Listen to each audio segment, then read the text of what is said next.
मंत्री शिवेंद्र राजेंना मंत्रालयात 602 नंबरचं कार्यालय मिळाले। 602 नंबर कार्यालयाबाबतची असंख्य आख्यायिका आहेत। शिवेंद्र राजे यांना 602 नंबरचं कार्यालय मिळाल्यानं आता चर्चा सुरू आहे। झाल्यानंतर दालन वाटप झालंय आणि दालन वाटप झाल्यानंतर महाराष्ट्रातील मंत्रालयामध्ये सध्या रंगरंगोटीचं काम जोरात सुरू आहे आणि नवीन मंत्र्यांना खोली देण्यापूर्वी त्याची रंगरंगोटी करण्यात येते। पण एनेक्स इमारत असू द्या किंवा जुनी इमारत असू द्या आणि नवीन इमारत असू द्या, या सगळ्यामध्ये 602 क्रमांकाची जी खोली आहे ती सध्या चर्चेचा विषय ठरते।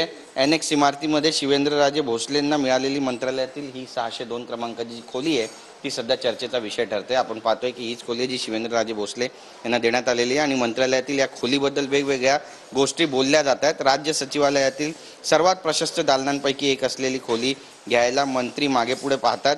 ही खोली भूतकाळातील काही धोरणांमुळे बदनाम झाली असून ती स्वीकारणाऱ्या व्यक्तीला राजकीय जीवनात अडचणींचा सामना करावा लागतो अशी एक आख्यायिका आहे आणि प्रसंगी त्याला पदाचा राजीनामाही द्यावा लागतो असा समज झाला आहे। त्यामुळेच ही खोली जी आहे ती सध्या कुणी घ्यायला तयार नाही अशी सुद्धा माहिती मिळते। पण शिवेंद्रराजे भोसले यांना ही खोली मिळालेली आहे, त्यामुळे त्यांच्या आयुष्यावर याचा काही परिणाम होणार आहे का आणि कशा पद्धतीने त्यांचा कार्यकाळ असेल याकडे कार्यकर्त्यांचं देखील लक्ष लागलं आहे। त्यांच्याकडूनही चिंता व्यक्त होते आणि सोबतच मंत्रालयातील मुख्य दालनामध्ये जी खोली आहे 602 क्रमांकाची त्या ठिकाणी सुद्धा जे नेते बसतात त्यांचं नेमकं भविष्य कशा पद्धतीचं असणार आहे पाहणं महत्त्वाचं ठरणार आहे।